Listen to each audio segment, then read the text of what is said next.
Well, guys, after weeks and hype of anticipation, the biggest battle in Game of Thrones history has finally happened, and what was the outcome? Let's find out.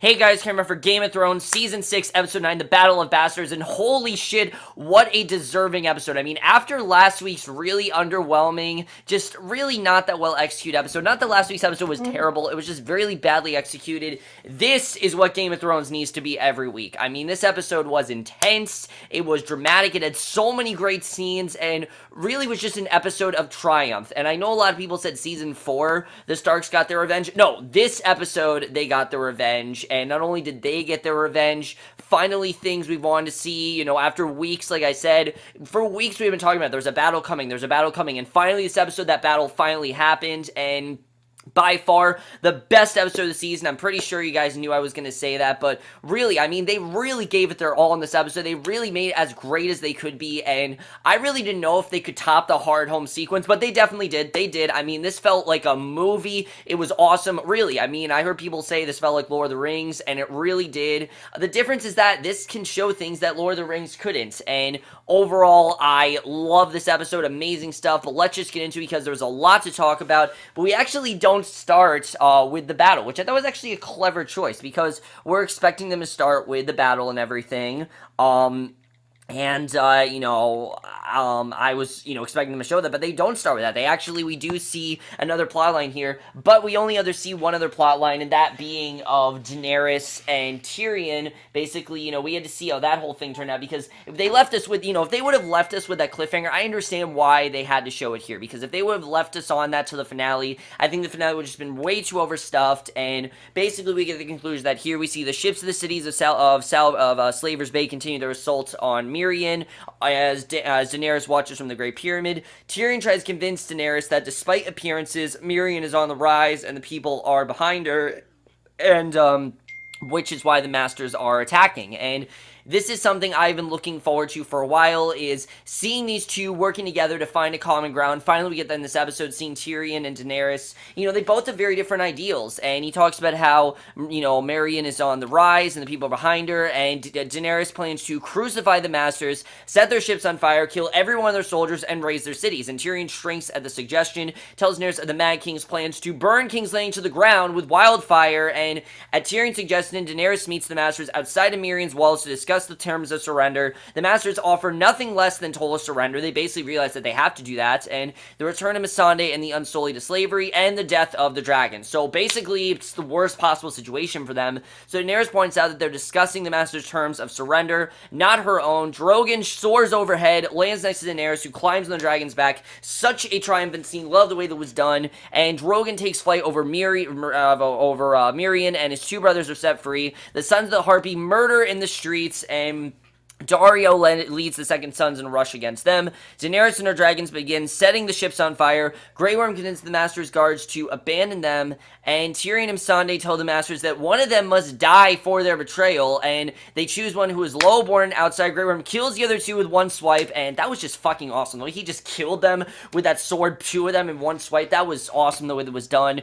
Probably one of the coolest kills we've seen in a while. Tyrion tells, and definitely the coolest thing we've seen since the fire, which this entire episode, definitely topped that. They definitely did that. Tyrion tells one survivor to return home, tells his people what happened, that he survived only by Daenerys' grace, and like I said, as good as Tyrion was, he really couldn't survive without Daenerys. In this particular situation, he couldn't. I know people have said, oh, Tyrion can get by on his own, he's conquered things. Something like this, I really think Tyrion just needed someone else to help him. I mean, he had some good ideas, but I don't really think they would have survived. He thought that she knew the best thing to do was to surrender, and basically, she was ready to surrender. Really, Drogon was the one that helped her, and I love the way that was done. I thought that was definitely very well done.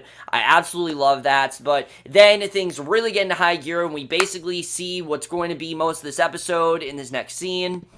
we see Ramsay Bolton and his entourage ride out to meet with Jon, Sansa, and their allies, and right away, I'm like, this is just awesome, because the way they set things up, and what I like is that they took their time with this battle. They didn't just start with the battle. The entire episode was not the battle. It was also what's leading up to the battle, because there are a few things still to discuss. Ramsay thanks Jon for returning Sansa to him and offers mercy in return for surrender, and as we go know, we got nothing with the storyline last week, which I was kind of happy about, because we got what we did here, and we got so much focus in this episode, and he says that Jon doesn't stand a chance. He really feels that Jon's no chance and that there's no need for a battle. He could just take him on his own, and it really does show how much of a psychopath Ramsay really is. Jon counters by agreeing at the pointlessness of the battle. He offers to settle things the old way with single combat between the two bastards, and Ramsay declines, pointing out his superior numbers, that he really, he's just gonna beat him in the end. There's no point to do that, and Jon warns that Ramsay's men will fight for him after they hear Ramsay back down from Jon's challenge, and Ramsay threatens to kill Rickon, and Sansa asks how they knew Ramsay even has Rickon, and Ramsay tosses Shaggy Dog's head at their feet.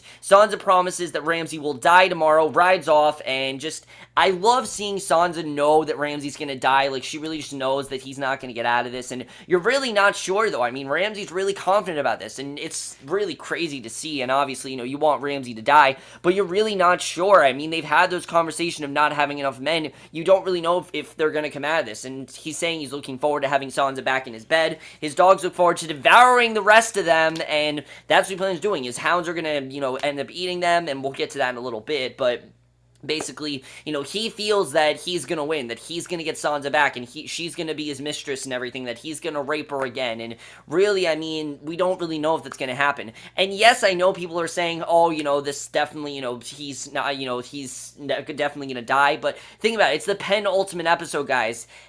Ed Stark died in the first episode in the penultimate episode of season 1. We have to remember that. So, the Red Wedding, they really could have died in this episode, and I like that they saved it for the penultimate episode. And even though the finale was bigger than the penultimate episode last year, the penultimate episode is still, the biggest episode of the season, and for this season, definitely. I mean, I don't really see how they can top this next week, but Jon and Davos discuss strategy. Wall would be smart for Ramsay to stay within Winterfell's wall. Davos says that Ramsay will come out to fight, and will make a show of things for the Northerners to see. They make a plan to rout Ramsay to charge at them so they can surround his forces. That might be the best thing to do. So Davos and Tormund leave Sansa and Jon alone in the tent, and Sansa doesn't believe that they know Ramsay well enough to defeat him, and warns that Ramsay won't fall into their trap. Even though she knows Ramsay, she's obviously not going to fight, because one, that's just the way when girls can't fight and everything. But it really is in many ways Sansa's battle. The only reason that Sansa just can't go out there and fight him is because, it's just that's not how it worked back then. Girls, women stayed back,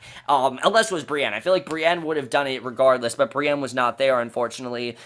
She's with Jaime and everything, so Jon asks Sansa how they get Rickon back, and Sansa says that they just can't do that, and Rickon is, too much of a threat to Ramsay's reign to keep alive. They begin arguing about whether they should be attacking Winterfell yet at all, and they really do have great points here. The fact that Jon says that they need to stay back and be careful, Sansa feels they shouldn't. Sansa says that she's not going back to Ramsay alive, and yeah, I mean, I don't really think there's a version of this episode that ends with Sansa going back. I said there's no way that Sansa's going back to Ramsay. I mean, one, that's probably the lowest point of Sansa's life ever. There's no way she's going to do that, and Sansa, she's just grown way too powerful, and I think way too strong to actually go back to Ramsay. I don't think she would have done that, and Jon says that he won't let Ramsay touch her again, and honestly, I forgot to say, I think Game of Thrones really is handling rape really well. I know a lot of people said they didn't, but I really think this season has really redeemed her. I mean, last season people said, oh, this was a very weak portrayal of rape, and Sansa was weak and everything, but here I think it's really shown that she's grown from it, and she's really become stronger because of it, and Jon says he won't let Ramsay touch her again, that he'll protect her.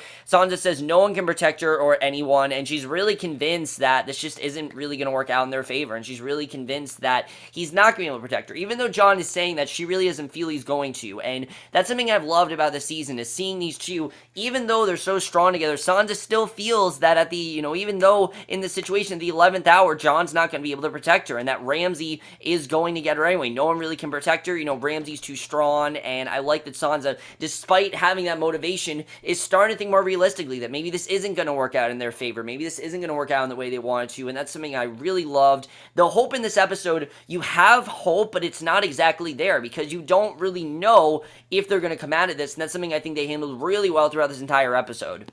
So another big part of this episode has to do with Davos. This is the first time that Davos is in a battle and he's not with Stannis. And Tormund tells Davos that he believes there is hope. Tormund asks if Davos wants revenge for Stannis, because obviously, Stannis died, but Davos recognized that Stannis defeated himself, which really he did. I mean, they showed him in the, previously, they showed him with Shireen, and really that's why Stannis died. Stannis died because he let Shireen die, and Tormund recalls how his faith in Mance Rayder also failed him, and Davos wonders if their failing was putting their faith in would-be kings, and Tormund points out that Jon Snow is not a king. He definitely is not, and really, in many ways, I think they're kind of setting up Jon to be a king just the way they're going, because Jon's kind of the underdog. I mean, he was killed at the hands of, the Watch. It seemed like he was going to die for good, but then Melisandre brought him back, Melisandre brought him back, and now he is back, and I thought that was a very well done scene. And speaking of Melisandre, we then have a scene with Jon and Melisandre that I absolutely loved. I love the way the scene was done,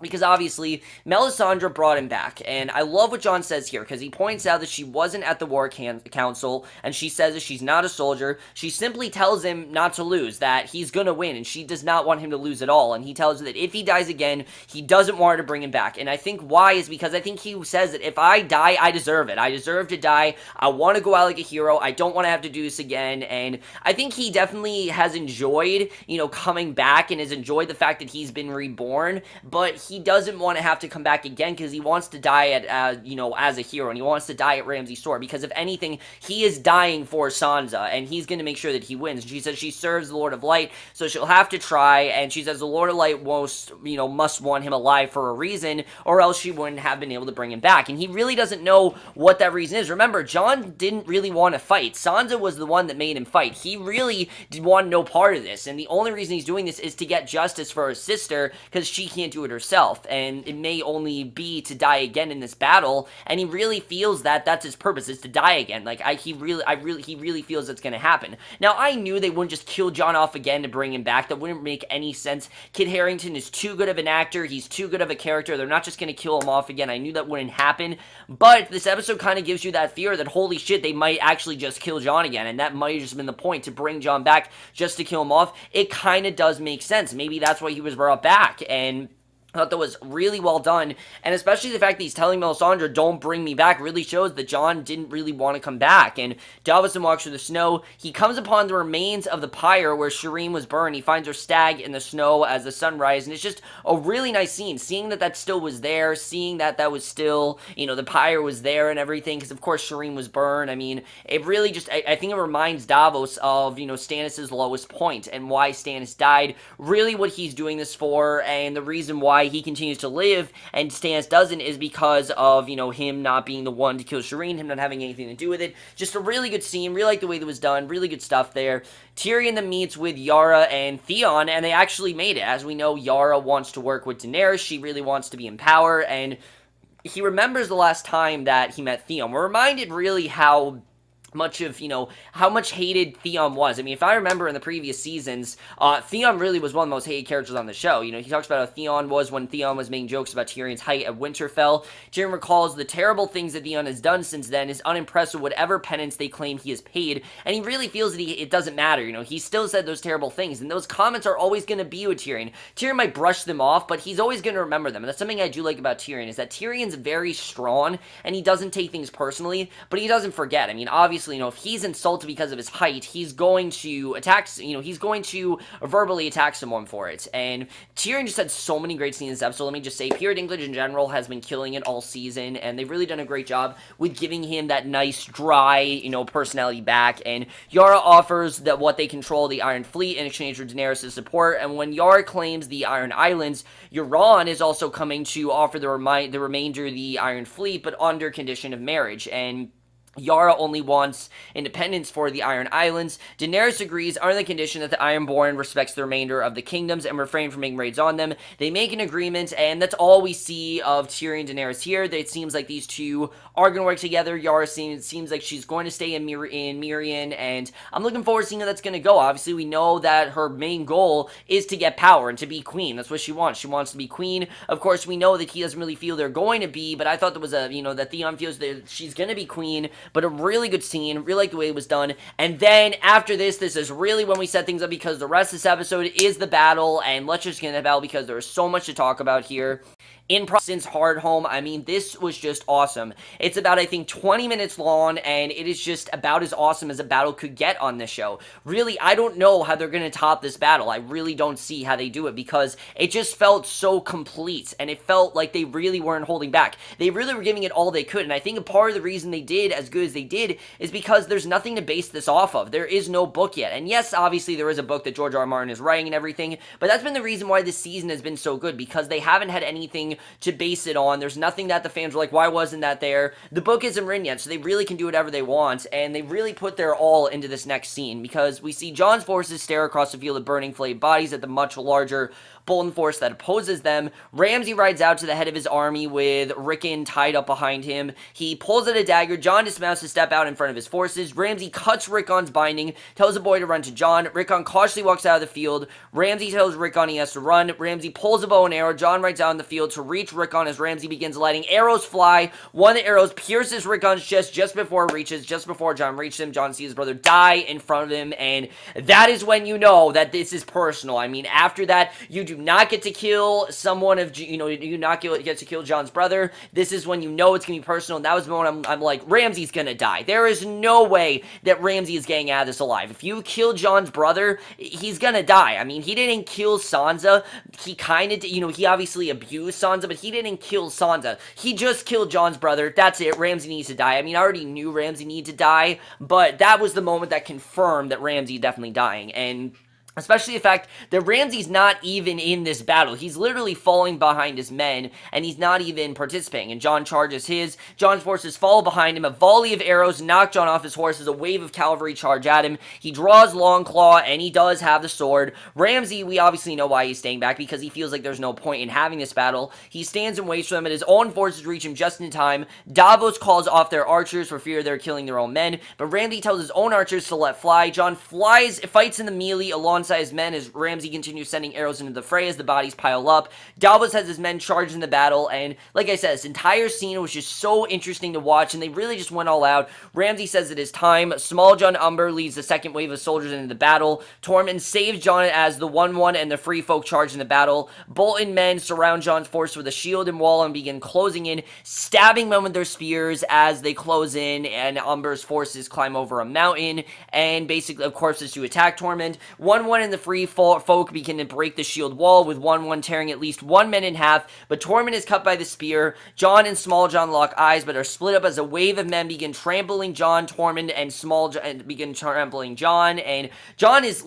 unfortunately, there's nowhere else for him to go. Like, he's literally just standing there. There's really nowhere else for him to go. He has to just stand there. Luckily, he was okay. Obviously, they're not going to kill him. But Tormund and Small Jon fight, and Jon struggles to stand among the ass of men, but finally finds air to breathe as his forces continue to be crushed, and Small Jon and Tormund continue to beat on each other as a horn sounds in the distance, and we don't know where this horn came from now. We obviously know that there's someone out there, but we don't know who it is, and at this point, they are horribly losing, and it's really sad to see just them just losing like crazy, and the sound ends up distracting Small Jon long enough for Tormund to bite Small Jon's neck, and you think for a second that Tormund's gonna die, but luckily Tormund did bite his neck, and I mean, it was a savage move, but it makes sense why Tormund had to do that. Obviously, Small Jon was gonna kill him, and we see the forces of Vale arrive, and I'm like, alright, Sansa was the one that did this, right? But charging the fray, Sansa, and we see Littlefinger overlook the battle, and in the end, Littlefinger did help her, even though it seemed like Littlefinger and Sansa were at odds, and that they weren't going to be on the same side anymore. It seems like in the end, Littlefinger did help her. Why? Because this is a man that doesn't lie. He keeps his promises, and he doesn't say no, and that's something that people remind me of, that, Littlefinger doesn't back down. He always helps, and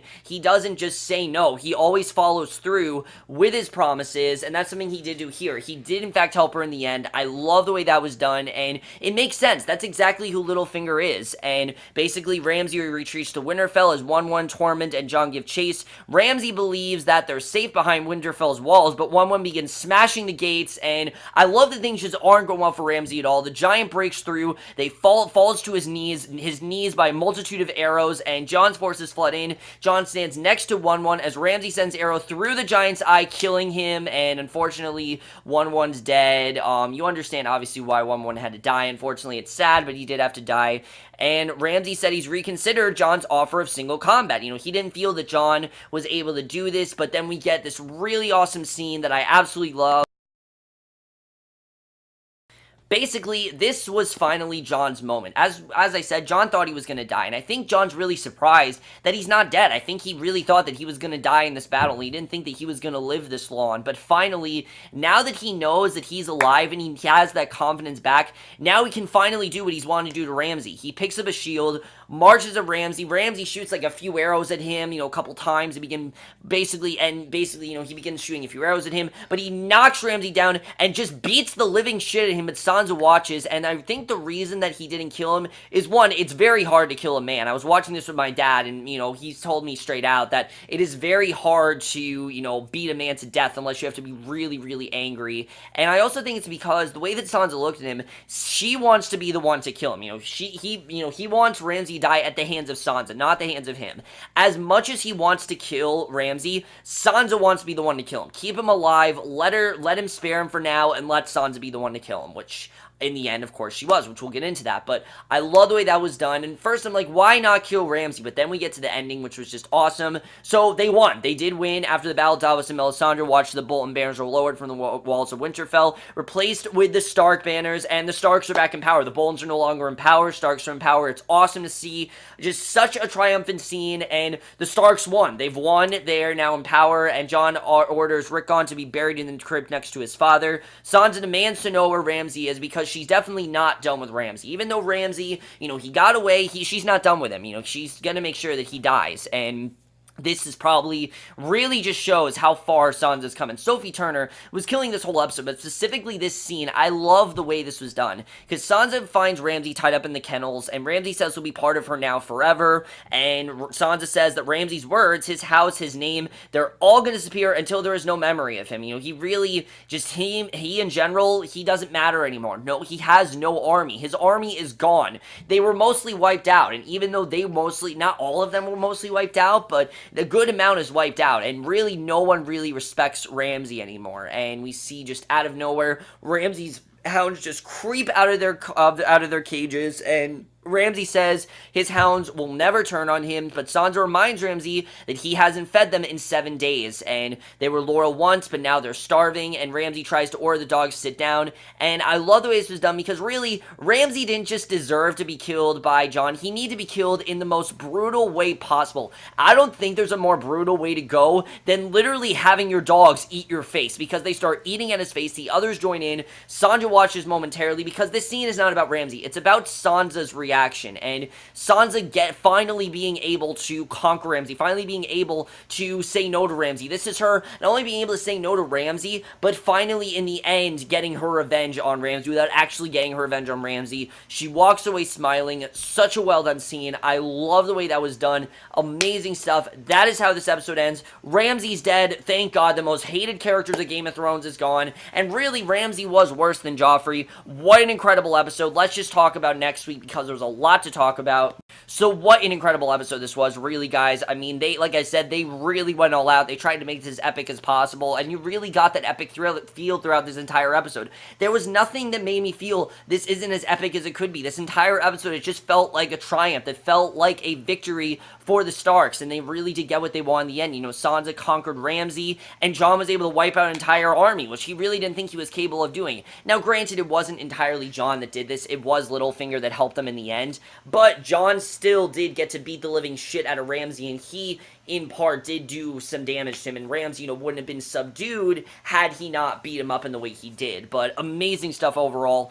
Let's talk about next week, though, because next week, you know, we're gonna focus on everything. We're gonna close out story arcs. Next week is the season finale, which I can't believe next week is the season finale. I really can't believe we're already on the finale. The season's really gone by so fast. what happens next week. I already talked about my predictions for next week's episode in last week's episode, so I'm not going to talk about that. I am going to talk about where Sansa and Jon go from here. I don't really know. It seems like next week Sansa's going to have a conversation with Littlefinger, ask him why he's back, really what his motive is, because he's just showed up out of nowhere, and he told her straight out that he doesn't want to see her again. He's not going to help her, but now he has. So definitely, he seems to have some sort of ulterior motives, and we don't know what said ulterior motives are, but that's going to be really interesting. As far as the Starks go, I think they're really going to be in power, and I think they're going to get what they want. Sansa's going to be able to get Winterfell now. She wanted to be taken over. She wanted to take control of Winterfell, and even though Jaime got her to say no, I don't know if Sansa's going to take no for an answer. I'm pretty sure she's going to go to Jaime. She's going to confront him. We're going to see what happens with that. That's going to be really interesting as well. As far as the whole situation goes with Daenerys and, now Yara being there, how is this all going to work out? Is Yara going to be able to get what she wants? Is she going to become queen? I mean, with Daenerys there, I really don't see Yara standing a chance. I mean, this is Daenerys we're talking about. Daenerys is the one that was able to overthrow all of those people in, I can't even think of what it was called now, the place that she was before. She was able to wipe them all out. She was able to make them all, bow to her. She was able to now kill all of these men that wanted Miriam. I mean, she really knows what she's doing, and I don't really know if Yara knows as much as what she's doing. I don't think Theon as well is as confident, and Tyrion clearly has not forgotten what Theon has said about him, so I don't really know if this is going to work out in their favor. We'll have to see how that all works out, but I cannot wait till next week's episode. This episode was amazing, really just amazing stuff. Whatever happens next week, it's not going to top this episode. This is the best episode of the season. I think it's the most epic episode in a while. Really, it felt like everything that was great about Hardhome, those last 15 minutes of Hardhome, condensed into one episode, and I absolutely love that. Let me know what you guys saw this episode. What do you think of Ramsay's death? Thank God that Ramsay is dead. What do you think of everyone winning? There were rumors that Jon was going to surrender, and I'm really happy they didn't, because it would be really out of character for Jon to do that. Maybe in the beginning it would have, but like I said, Jon didn't think he was going to win. He thought that he was going to die, and he didn't die. He realized how powerful he was. He realized, I think, how much of a triumph that they really deserved, and really it's just incredible to actually see them win. I'm so happy they did. But I will see you guys in my next video, which will be for the season finale of Penny Dreadful, which I cannot wait for. I'm so ready to see how the season plays out, and we'll see you guys for that. Okay, bye.